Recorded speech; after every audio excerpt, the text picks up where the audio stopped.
On your Monday episode of Locked On Raptors, I'll break down a weekend split with the Miami Heat that continues to build the case that these Toronto Raptors are simply too good to tank.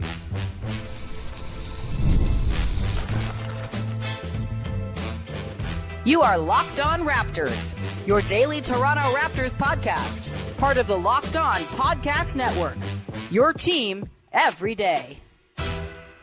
Hey, what's going on? And welcome to another episode of Locked On Raptors, part of the Locked On Podcast Network, your team every day. It is Monday, December the 2nd. We're in December now, baby, and I'm your host, Sean Woodley. Been covering the Toronto Raptors now for 11 seasons on various platforms. You can find all my work over on Blue Sky at woodleyshaw.bsky.social. You can go and find the show on Instagram at Locked On Raptors, and you can join us, of course, as always, in the Locked On Raptors Discord server. Link in the description of the podcast. It's free to join, and you can come hang out, talk with your pals about the Raptors, about the latest game, about the latest podcast, all that stuff going on in the Discord, our great little listener family we got building over there. And of course, you can subscribe for free to the Locked On Raptors daily newsletter. I'll have some words on Monday about stuff we learned this weekend about the Toronto Raptors. And, 5 days a week, original writing from me. You can go and subscribe by clicking on the QR code in the corner of the screen if you're watching on YouTube, or just go to the link in the description if you're not watching on YouTube and click through, drop your email in, and you'll get it right to your inbox for free every single day. Today's show is brought to you by our friends at FanDuel. New customers can place a $5 bet, and you'll get started with $150 in bonus bets if you win that first $5 bet. Visit FanDuel.com to get started. And we'll get started here on your Monday edition of the show, talking about a pair of Raptors games against the Miami Heat on the road on Friday, a 121-111 loss for the Raptors at the end of their road trip, and then a return home win on Saturday, 119-116. Got a little bit hairy late as the crunch time offense, which we'll talk about later, was not super hot. The bench kind of cost them the game on Friday against the Heat. We'll talk about that as well later on. We got the good, the bad, and the to examine, but just want to go sort of big picture, broader takeaway from these two games.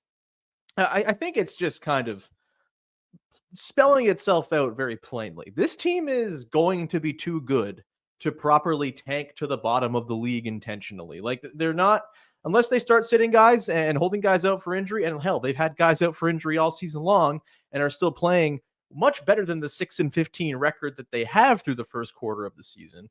I think as the schedule gets a little bit softer, we the vaunted first 25 games, the next 25 games are equally similarly difficult, but I think the dynamics of strength of schedule have shifted as the Eastern Conference is just like a big old pile of butt, and there aren't that many teams you're all that scared of going head to head with in a game, on a random regular night in the regular season for a Raptors team that's a bunch of tryhards, and it's just in close in all of these games. Even on Friday against the Heat, yeah, they let it go late. The Heat kind of went nuts in the late third quarter. The Raptors bench issues with offense and turnovers and breakdowns and all of that.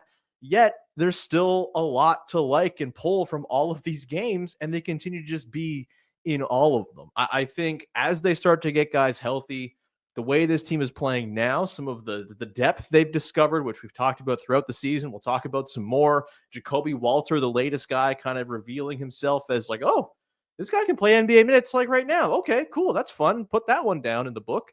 Like, as all of this information keeps coming at us, I think it's safe to say that this team is just going to be too good to be bottom of the league bad. We saw it over the weekend, right? Like, the game on Sunday, the Heat are no slouches, right? Like, the Heat had won 4 of 5 coming into Sunday's game, including that win on Friday.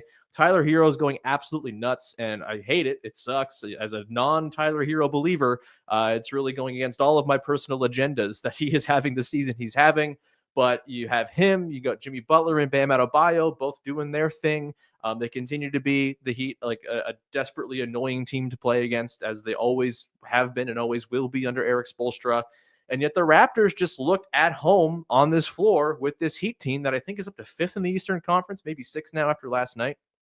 Like, the Raptors are playing competent, real, functional basketball in a way that a lot of the teams kind of near the bottom of the standings are simply not right now. And there's a lot of teams starting to slip. All of a sudden, the Raptors, who a couple weeks ago were 30th in the NBA standings overall, they've climbed up to a meager that is 26. Like, that's, not amazing, but they're not bottom of the league bad. They're the 5th worst team in the league. And you look ahead of them, the 7 teams ahead of them in the standings are on some form of losing streak at the moment. Charlotte is plummeting without LaMelo Ball, and I think even with LaMelo Ball, not a particularly serious basketball team that I'm not too scared of kind of holding up their early season friskiness over the course of the long haul. You got the Blazers. Their point differential suggests that they are way worse than the 8-13 record they have right now. I think that sort of other shoe is going to drop on the Blazers end of things at some point here. The Bulls are flirting with being dead last in the league at defense. If you're flirting with the Washington Wizards defensively, that's not a recipe for winning a lot of games. They're a very middling offense as well. They might trade Zach LaVine at some point. I don't think the Bulls are to be feared. I think they're a team the Raptors are certainly in line to pass at some point here soon. You got the Nets, who are going to hit eject at any moment to trade some of their vets to make sure they don't have a near 500 record as they've had for much of the season. And you have the Pacers, who the Raptors play tomorrow. The Pacers are a disaster right now. They are a worse point differential team than the Toronto Raptors. That's not good. If you're in Indiana, that pick in 2026, baby, looking pretty juicy at the moment. And I just think, you look at the way the Raptors are trending right now, where they're playing good basketball without some pretty essential pieces to their whole puzzle. Gradey Dick has been the single best driver of offensive performance for this team all season long. He's been out for over a week. You have Immanuel Quickley. Of course, he's played 3 games and really 2 games so far for the Raptors that he's actually finished. And he is going to address so much of what we're going to get into in the next segment, the stuff that kind of went wrong for the Raptors over the weekend. A lot of the fixes are there within what Immanuel Quickley and Gradey Dick bring to the table. That's not even mentioning Bruce Brown and Kelly Olynyk, who, when they arrive on the team, are going to be looking at a rotation battle that's pretty real and pretty dogged between a lot of guys who are earning minutes right now. This is a team that does not look bottom of the league bad. They don't look like a 6-15 team. We've said it all year, and maybe they keep on losing games and they end up winning 20 games by season's end, and it remains the most ethical, fun tank you've ever seen. But I have to think at some point the process is going to lead to results here. And wins like last night against the Heat, a good team, not a superstar laden contender or anything like that. Those are going to be games the Raptors can take just because they're kind of a pain in the ass to play against. And with Scottie Barnes now back, there's just a level of baseline competence that this team has. They're 3-3 since Scottie Barnes' return. And again, with this, you've seen all kinds of different developments, right? You've seen RJ Barrett kind of return to the ruthless efficiency monster he was last year, kind of at the drop of a hat. In the last 6 games, he went from being a low 50s true shooting guy without Scottie Barnes.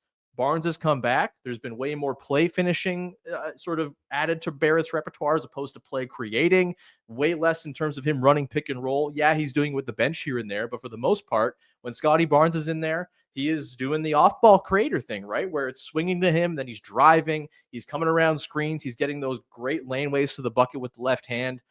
All the stuff we saw him excel at last year as a tertiary offensive creator, we're seeing it now that Scottie Barnes is back. And in the time since Scottie Barnes got back, RJ's back up to 62% shooting 25 or scoring 25 a night, 6 boards, 6 assists. It's just happened with Scottie Barnes returning. Everyone's kind of falling back into place here, and they're just utterly competent. They're number 13 in offense, number 12 in defense since Scottie Barnes returned.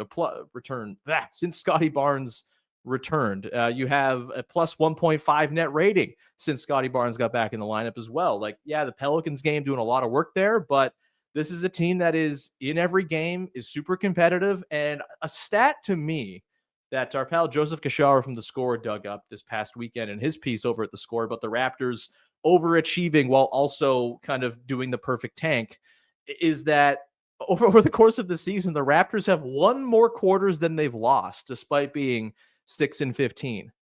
Think about that for a second. They have won more quarters than they've lost.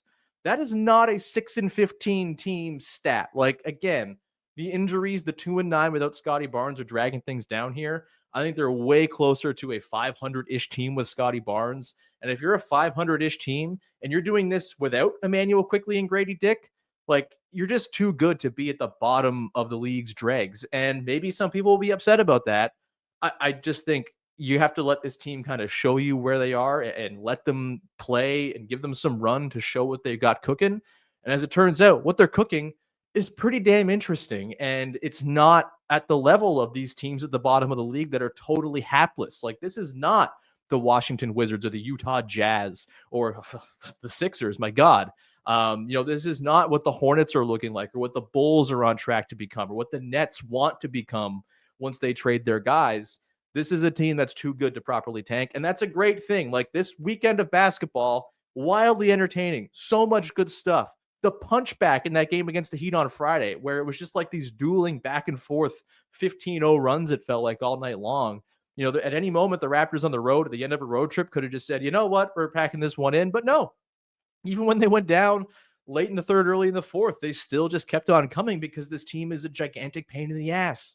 And whatever Darko Rajakovic is doing in timeouts to kickstart things when things start to list a little bit, it's just been a really impressive first quarter of the season. We're going to talk more about sort of broader takeaways from the first quarter of the season on tomorrow's show with Vivek Jacob. But yeah, I think this weekend kind of sealed it up for me. Like, there is more in front of this team than just plummeting to the bottom of the lottery standings. This is a team that's got some juice, and I'm excited to see sort of what they can do once they start to get some guys back here too. Still no Bruce Brown, still no Kelly. Quickley and Dick, we'll see. Maybe we get some reports at a practice today. We already have them by the time you hear this episode drop. Either way, like, things are looking up here for the Raptors in a way that they just are not for a lot of the teams that are at the bottom of the league, and they're kind of trending down at the moment. So sorry to the tank crowd. And look, if they end up being bad enough that they tank, that's fine too, right? Like, I'm not like, I don't have an agenda on this one. I'm pretty much going with the flow with everything that happens this year. To me, the flow suggests that things are looking up for this team, not down. And their best basketball this season is still in front of them, despite having played some pretty damn good ball already, despite being 6-15. We'll come back on the other side, get into the stuff that nearly cost or did cost the Raptors over the weekend, stuff that needs cleaning up for sure, but stuff that I think will get cleaned up, especially once Immanuel Quickley comes back. We'll get into that coming up in just 1 second. Today's show is sponsored by Betterhelp. And look, at this time of year, you want to stay cozy. You want to wrap yourself in a blanket with a warm mug of hot chocolate, watching a movie. Therapy is a great way to bring yourself some comfort that never goes away, even when the season changes. If you're thinking of starting therapy, give BetterHelp a try. It's entirely online, designed to be convenient, flexible, and suited to your schedule. All you got to do is fill out a brief questionnaire, get matched with a licensed therapist, and switch therapists anytime for no additional charge. I know a lot of people who have really benefited from therapy. This is a tough time of year. It gets dark out early. You have a million things on the go. You can maybe lose sight of the things that bring you comfort or bring you joy. Having a therapist to help you talk through things, help you prioritize things in your life, set boundaries, it can really help you get back on track and do the things that are going to make you feel like you're getting the most out of your holiday season and your life in general. Find comfort this December with BetterHelp. Visit betterhelp.com/lockedonnba today to get 10% off your first month. That's BetterHelp, HELP.com/lockedonnba. Back at it here on your Monday edition of Locked On Raptors, recapping a weekend of weathering those pesky Miami Heat, stupid non-pluralized sports team names. Either way, a couple things happened this weekend for the Raptors in the flow of these two games that either did cost them a game or nearly cost them a game, as was the case on Sunday. And, I think these things are both a little bit intertwined, and mostly things that I think are very fixable for this team all of a sudden once they start to get some bodies back. And I feel like I need to get a jar or something of, like, once they get healthy, put some money in every time I say it. But at some point, they're going to get these guys back. And sure, other guys will probably go out, but not having Immanuel Quickley for so much of this season and Gradey Dick being out this last week, like, this has been as tough a test as the Raptors will face when it comes to their injury stuff. When you pile on that they also missed 11 games from Scottie Barnes, like, it's not been an easy set of injuries to work around for this team. And yet they're still kind of making it work. And yet there are still some things that badly need working on if they are going to make good on the process and start to make the results a little more in line with what their overall performance has been. Number one was the bench on Friday, like, just some really rough bench minutes in that late third quarter, early fourth from the Raptors. And this, I think, speaks to just sort of everyone being asked to do a little bit too much, being leaned upon a little bit too much. within the context of not having Quickley and Gradey Dick, both presumed starters. Two guys in the starting five will get knocked down to the second unit once these guys are back. We know Kelly Olynyk obviously is a big bench stabilizer who we've missed the entire season of. And then Bruce Brown too, TBD on what his role is even going to be. But I just think even if you don't get Brown and Olynyk back, just Quickley and Dick returning to this team with the advancements we've seen from a lot of these rookies, from the guys who have been asked to kind of carry big burdens, I think it's going to, again, similar to what Scottie Barnes has done, of sort of setting the table and moving everyone down the hierarchy just a little bit to make it a little bit easier for everyone to operate within their roles. I think that's going to happen the same way once we see the returns of IQ and Gradey Dick, whenever those returns end up being. And this bench stuff where, some nights they're great. Against the Heat on Sunday, Davion Mitchell might have had his best stretch of the season in the late third, early fourth. He was really good. We'll get into the crunch time offense with him on the floor. Less good, but he had a really excellent stretch of affecting the game with his defense. A couple of really nice bully drives where he scored, kind of doing his running back thing where he's doing like prime, I don't know who's a good running back, prime Le'Veon Bell stuff, where it's just like punching through gaps and scoring. Is that a good running back? I don't know. I don't watch football. I just remember that guy's name. Either way, he just, there were really good moments of Davion Mitchell in that game on Sunday that were maybe less apparent and less present in the game on Friday, where there were, some tough turnovers. There was just some really nasty sort of janky offense. RJ Barrett, I thought, kind of bore a lot of this responsibility as well late in that third quarter. He had a really nice game overall efficiency wise. He goes for the 25 points? Yeah, 25 points on 10 of 18. Hit a couple of threes. That's great. But the 6 turnovers for him were really tough. And a lot of those came with those RJ plus bench lineups that just did not have a whole lot of juice against the Heat. Gave up a lot of Terry Rozier heaters and stuff like that. Not totally what you want to see. But again, this stuff where you're kind of leaning on Chris Boucher to have really good nights to make it passable for your bench, where you're leaning on Davion Mitchell, hopefully hitting a couple threes. You're leaning on Jamal Shed to come in and just do anything. And, it seems like Jamal Shed's headed toward 9:05 time at some point here soon. But like once you start to get these other guys back, it's okay. You don't have to force Jamal Shed out there to try to make stuff happen. You don't have to have Davion Mitchell playing the heavy minutes totals he's playing, or you're going to have him out there with guys who can better aid him in running the offense. And you can stagger in different starters to make those bench units a little bit more effective as well. Like these are fixable problems just by having functional depth, but it seems like they have. And I'm pretty encouraged regarding sort of these bench, periods of, I don't even want to say bad play, just kind of listless play. You just get these droughts offensively that come. The defense, if Chris Boucher is not making really loud defensive plays, he's probably getting back cut to oblivion and stuff like that. Like a lot of this does come down to Chris Boucher for me, honestly. Like I think you're just kind of leaning on him a lot right now. Even the game against the Heat on Sunday, he was a plus 17. I don't know if I felt him being a plus 17. When he misses his threes, it really hurts. He did a good job, finishing, cutting, driving, stuff like that.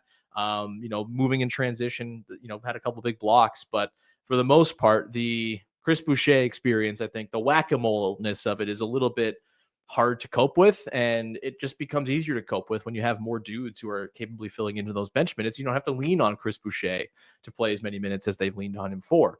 When it comes to the crunch time offense, like this is probably the bigger thing. The Raptors nearly lost the game Sunday because their crunch time offense is just not very good, and it's not been very good all season. The Raptors have played 46 clutch minutes per NBA.com, so 46 minutes inside 5 minutes left in the game, within 5 points on the scoreboard. The Raptors are 3-7 in those games, which is, hey, that's fine. You expect it. We know the deal with this team right now. But their offense has been really rough. 104.8 offensive rating, which is 23rd in the league. It's much worse than their regular offensive rating, like 6 or 7 points worse per 100. It really gets sticky. It really gets bogged down late in these games. And we saw it in that Heat game, right? I think as much as Davion Mitchell was awesome during his bench stretch in the late third, early fourth, when they tried to close with him, you can just feel, I don't love the Davion Scottie fit on offense like at all. I think there's just not enough shooting there. And Davion commandeers too many possessions that should just be flowing through Scottie Barnes. And I get it. Like, I don't know. I find the Scottie Barnes analysis a lot of the time gets pretty lazy, where it's just like, be aggressive, Scottie. Like this is like the main thing people say about Scottie Barnes. And there's some truth to it for sure. Be nice if he just grabbed the bull by the horn sometimes, but I also think it kind of disregards a lot of the context of the lineup Scottie Barnes is playing in, where at times he's out there and there's just like all this help sagging off of Davion Mitchell, a lot of help sagging off at RJ Barrett. You got no space with Jakob Poeltl. You can't really get to the middle of the floor, which is where Scottie really cooks, because the floor is packed. It's just the space, it's the geometry. It's just how teams are playing the Raptors when you have these shooting starved closing lineups in there. And, I was really screaming for Jacoby Walter to be in there down the stretch last night. Like, he just brings a little bit of frenetic movement to the table that Davion Mitchell doesn't really. When Davion's not on the ball, he's kind of just standing in the corner doing not a whole lot. You got the help defender in the corner there ready to kind of slide over and give you trouble. It's just tough. And I don't think it's a surprise that the Raptors keep on running into these issues with late game offense. Once it bogs down and you don't have all this shooting out there to give you release fouls, you don't have Immanuel Quickley to be the guy to pull the top off the defense, it gets challenging. And I don't think it's a coincidence at all that, for my money, the best fourth quarter the Raptors have played all season was that game on the road against the Clippers, where they were down, I think, 10 coming into the fourth quarter, and they had themselves a really good run of pretty crisp offensive possessions down the stretch that featured Immanuel Quickley very heavily, either as an off-ball shooting threat or as just this guy who can give you quick fire creation, right? I would not describe what Scottie Barnes and RJ Barrett do on the ball as quick fire creation, right? They're a little bit more probing, a little more plotting. They kind of wait for things to develop. Scottie Barnes is really good at this too, by the way, right? Like, he's patient. He waits for the help to come. He picks out the passes he's making out of that really effectively, but you're not really breaking down the defense with like quick advantage creation, where I think Quickley, like, he does that. Like, he's able to kind of just like spark plug your offense with a single drive or a single pick and roll action, and everything can kind of flow out of that, on top of all the off-ball stuff he does. We know the value of Gradey Dick's off-ball gravity as well. And I do think the crunch time offense will get better once these guys are back as well. I think there's just like a lot of stuff you got to worry about if you're a defense when you have this whole team at full tilt. And we've still yet to see the starters play a game together. It's kind of nuts. A lineup that I predicted before the season was going to be absolutely nails. We haven't even seen it yet. It's kind of wild. But I think what we've seen from the individual guys suggests that it will actually be nails once they get back. And there is some reprieve eventually coming for their crunch time offensive struggles. What the answer is right now, again, I would probably throw Jacoby Walter out there a little bit more, maybe Jamison Battle in place of a Davion Mitchell to close games. That's probably the move right now.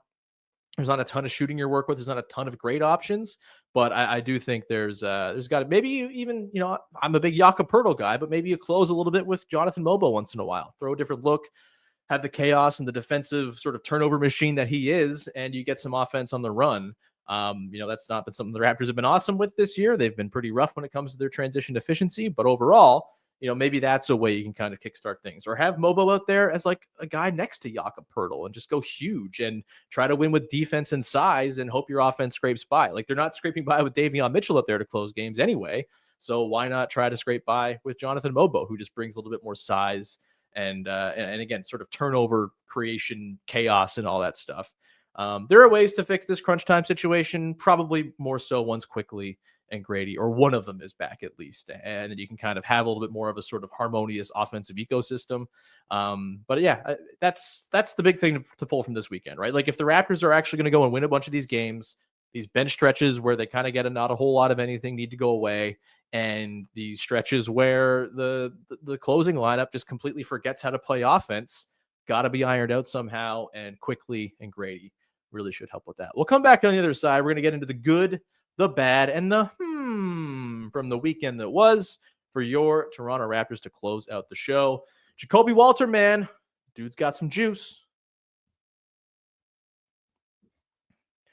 Today's show is brought to you by our friends over at FanDuel. You can get ready to tackle the NFL action with FanDuel, America's #1 sportsbook, because right now, new customers can bet $5 and get $150 in bonus bets if you win. The FanDuel Sportsbook app gives you everything you need to place live bets on the NFL all in one place. So when you get a hunch in the middle of a game, you can check out the latest stats, view live play-by-play, and so much more on the same page where you go and place your live in-game bets. Of course, it's not just the NFL. Maybe you're a fan of nightly NBA action, or you want to pick some hockey money lines, or predict where Juan Soto is going to sign this offseason. It's definitely not going to be with the Blue Jays, is it? I'm very sad about it, but you can go throw some money down on that if you want to do it. And if the Jays do in fact sign him, all of a sudden you got some cake rolling in as well You can do all of that over at FanDuel with their very easy user interface. You'll get started with $150 in bonus bets if you win your first $5 bet. That's FanDuel.com. Never waste a hunch and make every moment more with FanDuel, an official sportsbook partner of the NFL. Wrapping things up here on your Monday edition of Locked On Raptors with the good, the bad, and the the way we round out every episode of this here podcast on the heels of a Toronto Raptors basketball game. A thing I liked, a thing I didn't like, and I think that's got me a little bit intrigued. In this case, from the last two Toronto Raptors basketball games. The good for me, Jacoby Walters got sauce, man. There's just like a shimmy to his game, a shake to his game that you can't really teach. And I know the shooting numbers are very crooked and ugly right now because it started off real rough. He's only played, 7 games so far. He had the really crooked 2 of 10 shooting line against the Pelicans from deep. He didn't really hit any shots in the early going of the season before he got hurt again. But he just, again, I said this last week, he's a guy who just makes stuff happen. And for me, the thing that really popped this weekend was the on-ball stuff, right? He's going to be someone who's a spacing agent. He's going to do catch and shoot stuff for sure. I've loved the defensive footwork from him. I'm pretty impressed for a guy who's just 20 years old, figuring things out. Like, he's going to be, I think, a pretty solid defender. Someone who could probably guard 1, 2, 3, maybe 1 and 2, but maybe 1, 2, 3 someday. If he can kind of beef up on the strength, there's a good multi-positional guard / wing defender here in Jacoby Walter, I think. Someone you can throw on opposing lead guards and he can kind of move for them speed wise and have the length to deter pull-ups and things like that. That's all very exciting, but the stuff that I'm sure the Raptors drafted him sort of dreaming on a little bit is the on-ball creative stuff. And there were a few instances, especially in that game Sunday against the Heat, where it's like, oh, he's got that in the bag. All right, that's pretty interesting. He hit a couple of threes on catch and shoots. That's great. But he also had a couple moments of working pick and roll and putting his man in jail on his hip and getting the floater off and attacking a closeout and making something happen off of that. That's the stuff where it's okay. Again, shout out our boy Josh Lloyd, calling him Gary Trent III. There's just way more of a 3-level scoring upside to Jacoby Walter than Gary Trent Jr. ever has had in his entire life. Walter's a guy who was a big free throw guy in college. He gets to the rim pretty quickly. He's got that first step. It's pretty juicy. He's got the floater game. He's got the mid-range, that he's going to continue to work on, I'm sure. And the 3-point stuff is there. If nothing else, he seems like a guy who's going to be able to offer second units a lot of juice, a lot of punch, a lot of extra scoring. I think him playing in the bench, kind of going back to the earlier point, when he gets knocked out of the starting lineup, which I assume will happen once Gradey Dick is back, when he gets knocked down to the bench, that's going to make life easier on Davion Mitchell, where he's not going to have to go and have the ball in his hands all the time. Jacoby's going to be able to create stuff from nothing, which those second units have very often needed. I think him and Jonathan Bobo have an interesting pick and roll chemistry they can maybe work on with more time, considering Walter seems to have that craft, that sort of patience. No one speeds him up when he's running pick and roll. He just kind of has it and he knows where he wants to go. He's not getting rushed by the defense. I think working with Jonathan Bobo, who flashed some interesting short roll stuff last night and sort of middle of the zone flash guy stuff. I think that could be a bit of a tandem you lean on with your second units. This bench, this rookie class is absurd for the Raptors, man. It's crazy. And Jacoby Walters is the latest guy revealing himself. And it just so happens he was the highest pick in the bunch that we're getting a look at, the last of this bunch of guys. And he very well could be the most exciting of all of them, considering that on-ball pop he seems to have. Definitely the good for this weekend. And we'll get into a little bit more of him in a second when we talk about the starters in the But the bad, another year, another dud of an NBA Cup performance for your Toronto Raptors. 0-3 in group play so far. Really wanted some meaningful games down the stretch of the group. But I think, this was commented on the broadcast on Friday. The games being at different times on Friday, rendering the Raptors Heat game totally meaningless before it ever happened. Bit of a scheduling oversight, I'd say, from the NBA. There are tweaks to be made to this tournament for sure. There's stuff you got to do to make it more apparent to sort of casual fans what's going on. I know the sickos, the real cupheads, know what's up, but they've got to sort of lay it out in a bit more of a sort of easy to digest format, I think. Maybe Jack Armstrong's suggestion from last week, where you kind of just take a couple weeks on the schedule and it's just all cup games. You could use them for the regular season if you want, or make them separate. I don't care. Maybe that's the better way to do it. But maybe you just kind of reserve a stretch of the season where it's all cup games all the time. I don't know exactly how you do it, but I do think it was a bummer to see the Raptors not be really involved. I really wanted to be counting point differential like a sicko deep into the tournament, but only 2 group play games in, and their elimination was upon them. Maybe it's just a matter of you make it a 16-team knockout, so more teams have a chance to make it in. It's an extra round of single elimination basketball, which I think is like the greatest form of basketball. So why not have more of that? There's also, you'd have to figure out the scheduling stuff. I know they already kind of jumped through a lot of hoops to make the schedule stuff work. It's one extra game to figure out. Maybe that's not that hard. I don't know. Either way, I think there is an avenue here for the tournament to kind of have more juice later on for the teams that are not right at the top of the group place standings. But either way, still would like to see the tweaks. Still fun to have. Really enjoy it. Hopefully they kind of figure some things out next year. And I am stoked we get another look at the purple court tomorrow in the end of group play against the Indiana Pacers. So that's nice, I guess. But that's my bad. It's just, really wanting some NBA Cup juice in my life and have yet to receive it after 2 seasons. For me, the new starters, RJ Barrett, Scottie Barnes, Jacoby Walter, Ochai Agbaji, and Jakob Poeltl, plus 16 total in 51 minutes played so far. Already the second most used lineup for the team this year, which speaks to the disjointed nature of this season, the injury bug, the rotating starting lineups, the rotating everything lineups. It's been kind of wild, but pretty intriguing start for this starting group. Looked really good, for long stretches against the Heat yesterday. Really kind of ran them off the floor for a couple stretches. And so far, in those 51 minutes, so not a huge sample by any means, but again, the second most sample we have of any Raptors lineup, 99.1 defensive rating for that lineup so far. So really good stuff defensively. That might be a lineup you can actually hide RJ Barrett in pretty well. You've got Scottie kind of messing everything up. You've got Poeltl at the rim. Just a lot of size in that lineup. Walter is good at the point of attack. You've got Ochai Agbaji's been one of the better point of attack defenders by some advanced metrics so far this season as well. There's something to like here with that starting 5. Again, Gradey Dick is going to, I think, take over Jacoby Walter's spot, but it's really nice to know that they have different looks they can lean on, different iterations they can throw out there when injuries do happen, because injuries do and will happen. And to have more than just one idea for your starting lineup is a pretty good place to be if you're trying to weather the grind of 82 games, whether it's this season or in years to come, as all of these guys on the Raptors bench continue to mature and get better and improve and refine, all that stuff. So yeah, the starters, very small sample, but a pretty intriguing one so far. We're going to leave it there. Thank you so much for hanging out, for rocking with the show. As always, you can support the show by following, subscribing, rating, reviewing on your favorite podcast app, or going to YouTube and doing those things as well. You can also support us by checking out our newsletter. The link to the newsletter is via QR code in the bottom right corner of the screen. Bottom left corner. It's my right. Is it your right?